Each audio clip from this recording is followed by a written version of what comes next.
Hi, this is Mike J. Welcome back to the channel. What I want to talk about here today is the reason why you should wait to buy a 2020 Corvette Stingray. Now, those of you know that with the revealing of the new Corvette has sparked a lot of attention and how a lot of us YouTubers are going to buy one of these things. Okay. But what a lot of people don't realize is that there are some markups going on these new C8 Corvettes.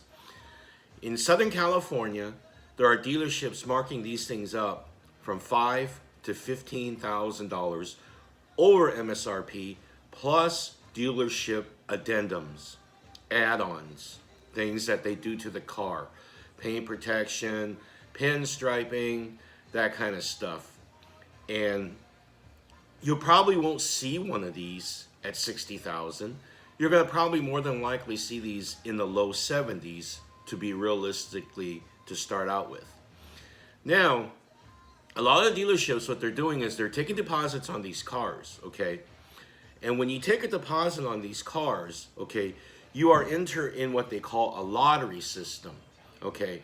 They'll pick so many people out that have deposits on these cars, and then when you're selected, you get to place your order or buy an existing car that is going to be coming in that the dealership had ordered.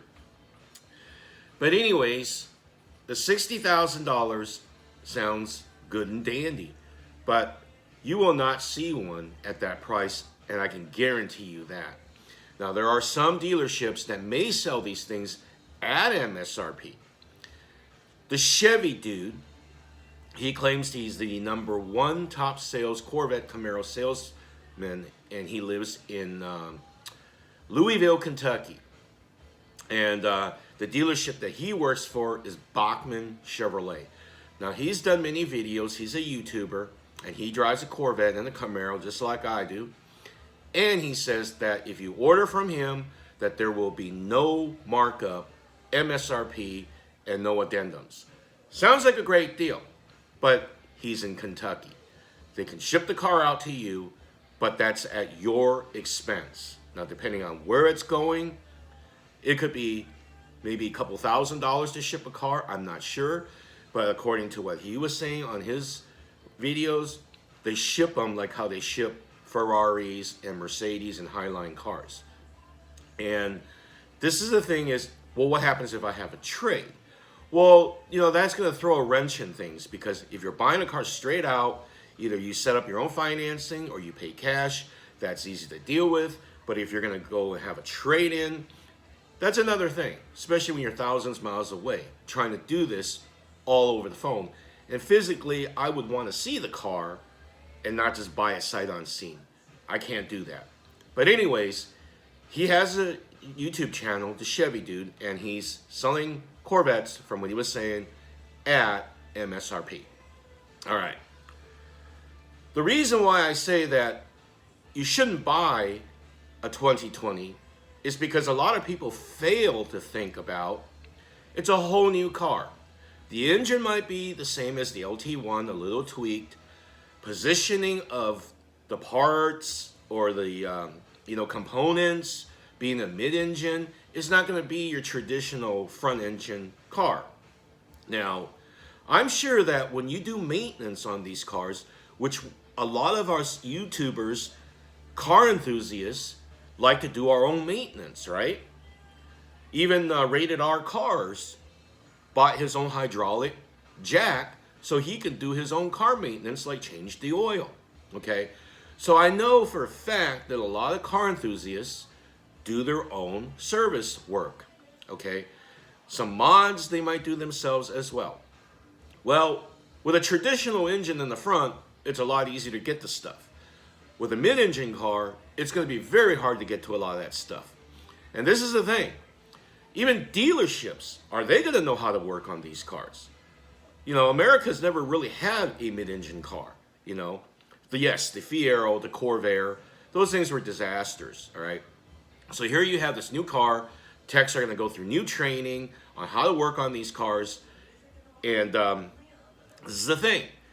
Some of the dealerships, they can't even change the oil properly, okay? With a regular car, they put too much oil in, not enough oil in, you know, and here you have this brand new design sending all your techs to school. You know, how much of a, mistake are they going to possibly make with these new motors in, positioning things that they're not used to getting to? Now, if you want to do your own service work, good luck with that. Because if the pros are having a hard time, possibly, how are you going to do it? You're going to have all the tools. You're going to have all the stuff to do it.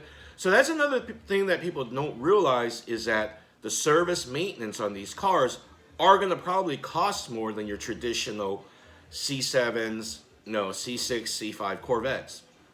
All right. And the thing is, if you don't care, you take it in the dealer for everything. Well, be prepared that maintenance costs on these Corvettes are going to be a lot more than the previous years.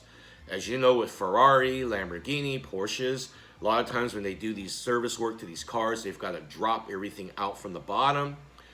And with labor rate the way they are, you're going to have a lot of money to service these cars.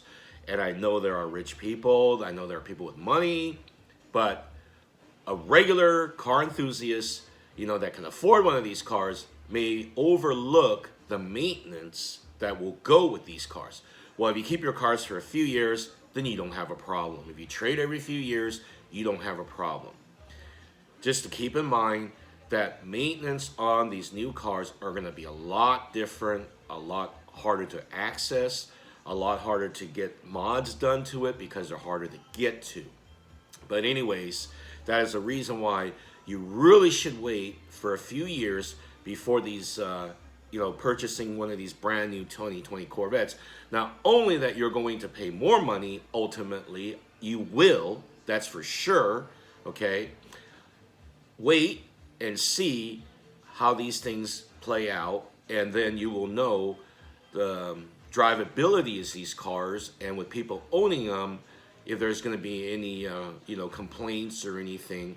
But, it all sounds good on paper, and it all sounds good on video and commercials. But, car buying is a very emotional thing for most of us. It is for me. I mean, I love automobiles. I like all kinds of cars.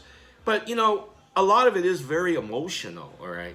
And I used to be a car salesman, and I'm still very emotional when it comes to cars because it's what I love. It's my life, I'll take cars over anything any day, But that is something to really consider, is the serviceability, what it's going to cost you to maintain one of these new Corvettes.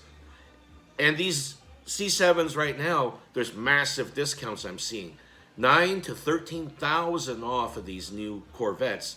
And if you have a Corvette, that's an additional $3,000 for loyalty rebates. But anyways, we'll just see on what these Corvettes are going to be like. And I hope to God that they're going to know how to service these things at Chevrolet. But anyways, if you like this video, please give me a big thumbs up. Please like, subscribe, comment, tap the notification bell for future videos. And I'll see you in the next one. These Corvettes are nice, but there's a lot more to think about than just buying the car. I'll see you in the next video. Thanks for watching.